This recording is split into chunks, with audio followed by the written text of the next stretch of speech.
Hello and welcome to Boost Your Brain. My name is Carol Cummings and I will be your host for this 3-session class that's going to focus on memory, which I know is a topic that we're all really interested in. Hopefully by now you have enjoyed some other components of Brookdale's Brain Fit program, including the Know Your Brain sessions with Dr. Paul Nussbaum, Flex Your Brain, which is a twice-a-week opportunity just to kind of have a mental fitness workout, or a Grow Your Brain project, which are designed to be kind of novel and complex mental activities that help you to grow new connections in the brain. With me today is Jana McMahon. Welcome, Jana. So happy to be here. Glad to have you. Jana is an occupational therapist by background. She has spent 15 years of her career working with older adults in the field of memory, both with folks who are just cognitively well, but also a special interest in kind of early memory loss. Exactly. I know that you have participated in a study which is really interesting, looking at imaging the brain to try to identify early memory loss. Correct, yeah. Very interesting. You've worked in neurology clinics and with independent living residents in therapy clinics. Yeah. And I know you just really have a passion for this topic. Yeah, I definitely do. I'm so happy to be here to talk about this area today. It's something that in my work a lot of seniors have been asking about and want more knowledge on, so I think it's important that we're here today. Absolutely. And so these sessions really are about memory. And I think we all are interested, senior or not, in knowing how can we improve our memory. And what I love, Jana, is the idea that even if a person has some memory loss, there are many things they can do to kind of compensate for that. Exactly. And that's really what you do as an occupational therapist. Exactly, yeah. In my work, we try to focus on how someone can live independently and safely despite changes with their memory. Great. And so I'm really hoping by the end of this session, people will have a greater understanding of memory, cognition, and just some practical strategies for everyday living to help their memory. Absolutely. So that's going to be our focus today. We're going to learn a little bit about the memory, about how it works, which will be great. And then in future sessions, you're going to give us some very practical things that people can do. I hope so, which is wonderful. So I thought it would be good if we could just start by talking about some review, really. So in our Know Your Brain sessions with Dr. Nussbaum, he really taught us how important it is to live a brain-healthy lifestyle. That's ultimately what brain health is. Exactly. So I'm wondering from your experience, and I know you read the literature a lot, what is the research telling us? I keep coming back to 3 main points. You know, the research has really exploded over the last 10 years, and so 3 themes continue to come up. People that have healthy brains tend to be mentally active, physically active, and they tend to maintain a sense of effectiveness, meaning that they have a control over their lives, they have a sense of purpose. And so those are kind of the 3 main things that I want people to take home too. Is those 3 things. So imagine 3 things. There you go. Mentally active, physically active, and a sense of purpose and control in life. Exactly. Exactly. So why don't we maybe break that down a little bit into specific behaviors, like we did in Know Your Brain. We talked about optimum life and the 6 dimensions of optimum life, and some specific things in each of those that really kind of compose this brain healthy lifestyle. Why don't you tell us about those? So that first dimension, physical, is our first dimension. We all know of optimum life. And the most important thing we're going to talk about first, exercise, exercise, exercise. All the literature points to this is the most important thing. Dr. Nussbaum talked about how much blood gets pumped to the brain, and that's what happens when we exercise. It's so vitally important for folks to exercise. The second thing under physical is nutrition. we need to feed our bodies and our brains. And Dr. Nussbaum talked about 2 buckets of healthy living being the omega-3 fats and those antioxidants. A lot of the literature I've read recently has talked to the effectiveness of more of a Mediterranean style diet. And so just encouraging folks to eat, lots of fruits and vegetables, healthy fats, fish, all of those things we learned about in the Know Your Brain class. And then under the next dimension is that emotional and spiritual. And stress, being able to manage our stress is so important. Stress is hard on our brains, and ways that we learn to manage it through meditation, prayer, just outlets that help us relieve our stress. Then the next dimension being social and purposeful, maintaining those social relationships. Dr. Nussbaum talked about too, being able to forgive people and having positive social connections. Those things are all so important. And also maintaining a sense of purpose. Some of us are mothers, grandparents, we're mentors, we have lots of different roles. And so we need to continue to feel a sense of purpose in our lives, even if we are retired. And that's important in brain health. And then the last dimension being intellectual. And we heard a lot about novel and complex activities, challenging that brain, doing things, learning a new language, doing things that are challenging for your brain. And then lastly, I just want to talk about some things just for general healthy living. A lot of times, people that have depression, that can be hard on the brain. And so we want to encourage people to talk to their doctor if there's a concern about depression.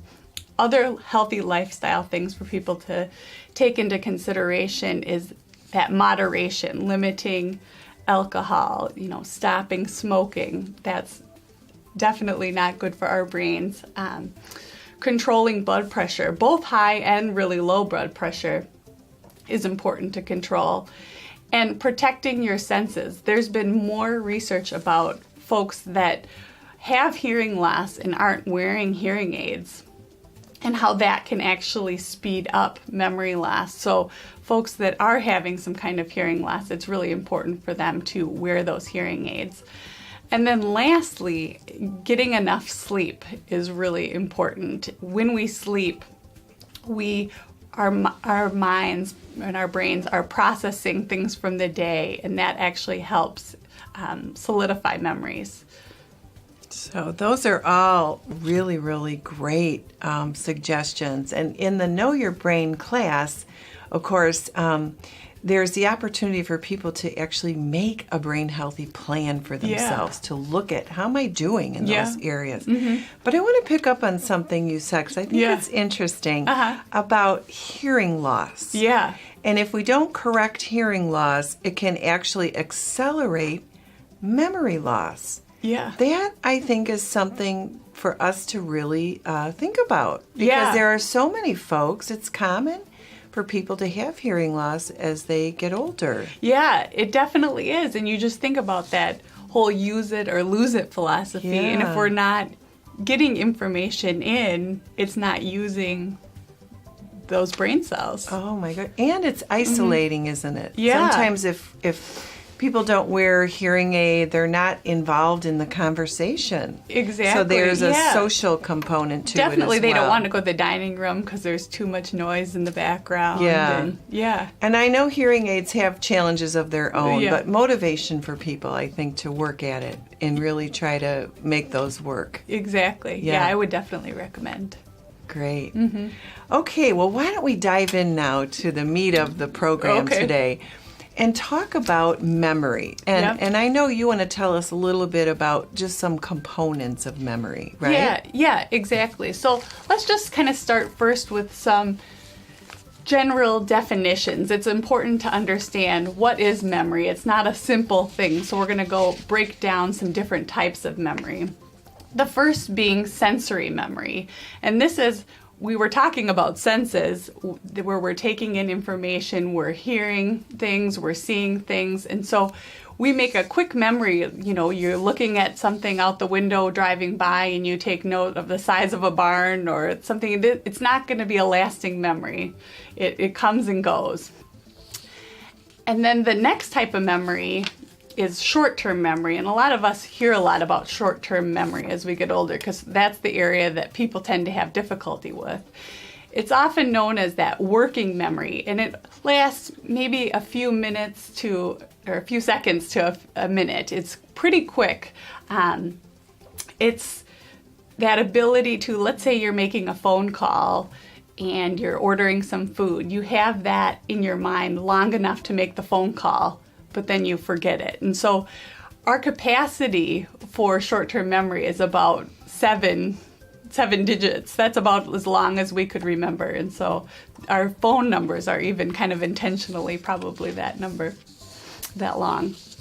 And so the last kind of memory I want to talk about is long-term memory. And these are the memories that could have happened days ago, decades ago. We tend to remember things that are important to us, weddings, births of children. These are the things that impact our lives and we don't forget throughout our life.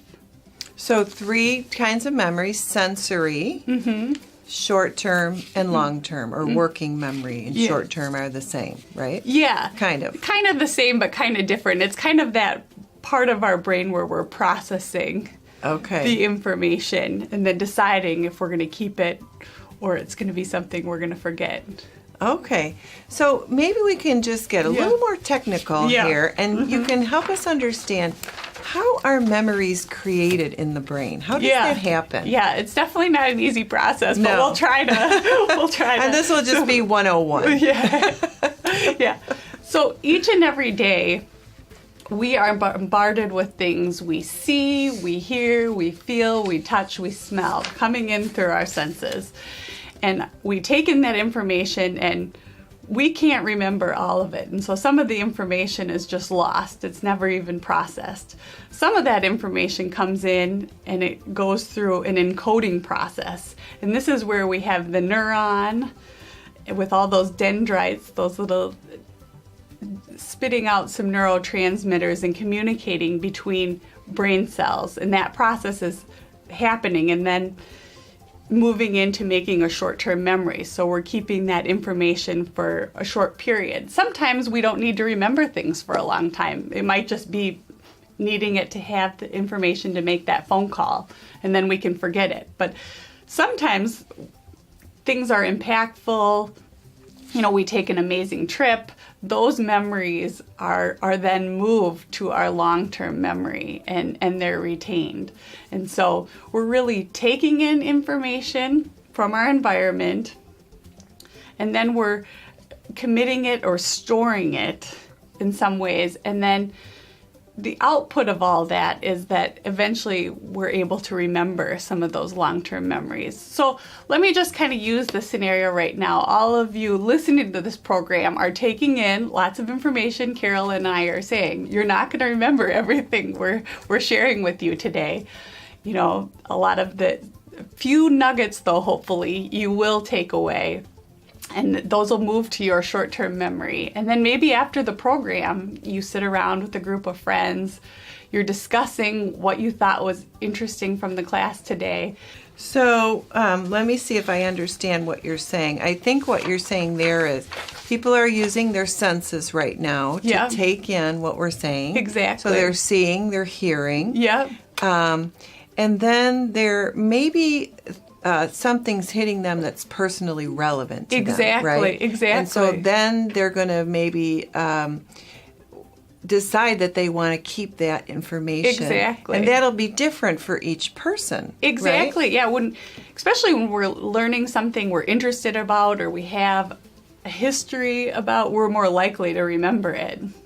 And then finally you mentioned that folks might talk about this then. Yeah. And that'll further reinforce the keeping of the memory. Exactly. So I think I'm getting it. I think I'm getting maybe even people are taking some notes, and that'll further strengthen. So the writing also has a way of helping to keep the memory. Yeah, all of those things together. Exactly. Okay, I think I'm getting it. So now I'm interested to know, is there like a part of the brain that is responsible for memory? You want to tell us a little bit about that? Yeah, that's a great question. Yeah, folks learned a little bit about this in the Know Your Brain. You talked about this, but our brains, on the outside, we have the cerebral cortex, which is also known as the cortex's bark of the tree, and it's the conscious portion of our brain that processes information. And there's a particular portion that's kind of that C-shaped, which is called the hippocampus. And the hippocampus is so important for creation of short-term memories. This is where that working memory, that processing happens. When people have Alzheimer's disease, this is actually the first area that's impacted. And that's why folks can remember things that happened long ago, but they have difficulty remembering those day-to-day things, maybe what they just had for breakfast. And so, or, sometimes people have strokes and that part of the brain is affected and they can't make new memories. The brain is really not able to, because that's that connection to create those memories and solidify them to other parts of the brain. And then there's a few other regions of the brain that also help with memory. One is the mid-temporal lobe, which helps with where and when something occurs. And then there's also our emotional memories, which are stored in the hypothalamus, and the sympathetic nervous system contribute to those too. But I really want people to remember the hippocampus, because that's really that important short-term memory part of the brain. And so if we can't, so the hippocampus is responsible for short-term memory. If we can't keep a short-term memory, then we can't ultimately have a long-term memory. Is that right? Exactly. Well, you can't create new memories. Yeah. People still have memories Old from long memories, ago, right. But they can't create new memories. That sort of blocks that process. Exactly. Okay, so the hippocampus really important. Very important. But I'm curious, too, you said about the emotional, because I think that you mentioned earlier weddings, and things like that. Because those things have an emotional component to them, we do tend to remember them. Exactly. For example, we can all remember probably where we were on 9/11. Exactly. Right? And that's because it's a highly emotional event. Exactly. Okay, so that's an important piece, too. It definitely is an important piece. Yeah, the more emotions behind an event, the bigger those big life events we just don't forget in life. Because there's that component to exactly. Okay, so Dr. Nussbaum, in our Know Your Brain class, talked about the brain as this miracle between our ears and just how amazing it is. And he also talked to us about that jungle, right? Yeah. All the connections that we form in the brain. Exactly. And so if this brain of ours is so amazing, why do we forget? Why can't we remember things? Great question. I mean, we all hate it when we walk into that room and go, oh my gosh, what did I come in here for? We all have those moments in life. But there's kind of a few key reasons why I think we do forget. The number one reason, I think, is distraction. A lot of times we're not paying attention in the first place. A lot of folks complain about not remembering people's names, but I think a lot of it stems from we have a lot of static in our own brains and we don't necessarily listen to when someone tells us their name. And so it starts with first listening and not being distracted while we're learning some information. Secondly, fatigue has a huge role in our ability to remember. When we're tired, not getting enough sleep, when people have chronic sleep issues, it definitely affects their memory and their functioning throughout the day.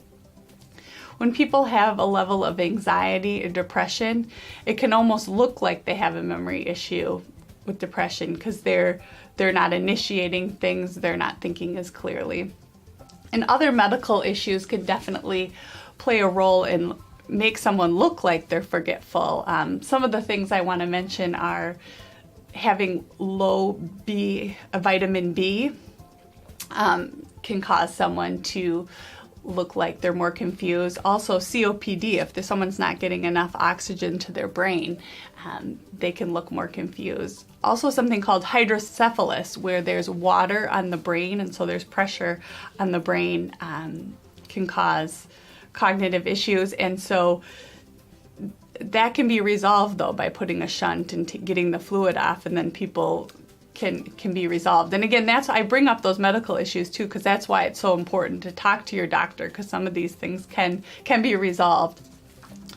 And sometimes people just aren't interested in something. We're not going to remember as much from some topic that we have absolutely no interest in. If you're a history buff and you're watching a program on World War II, you're going to take a lot more out of it than someone else that really doesn't care about history.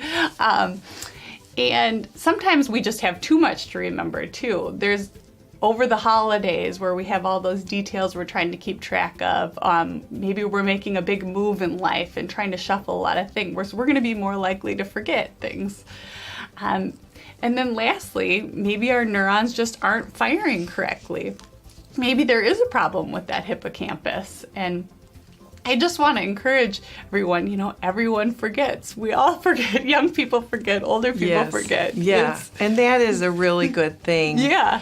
For all of us to remember. Yeah. Because I think as we get older, if we forget something, we can really get fearful about that. Exactly. Right? And people almost then focus on it more, where when you're younger and you're forgetting, you're not thinking, oh, maybe I'm getting some kind of dementia. Right. But as people get older, I like to call people worried well sometimes. Yeah. They're and the more we worry, that can actually make things worse. Exactly. Right? That exactly. anxiety over being concerned. Exactly. So I can really relate to the distraction thing. Yeah. In fact, I really think, boy, I need to take some mindfulness training or something. Yeah. Because I am more easily distracted, I think, as I get a little older. Yeah. And so learning to focus. And I know you're going to talk about that some more. Yeah, exactly. Well, yeah, exactly. I think all of us, when we have conversations with folks, sometimes we're thinking about the next point we're going to make instead of listening to what someone's saying. Right, being in the moment. Exactly. Yeah. Well, this is all just such great information, Jana. I know that everyone listening is interested and they're remembering what you're saying. Hopefully a few nuggets, right? Yeah, so everybody, you have a workbook that goes along with these sessions. We're going to give you just a few minutes to review together and try to reinforce some of what you've learned, and we'll come back in just a minute. Great.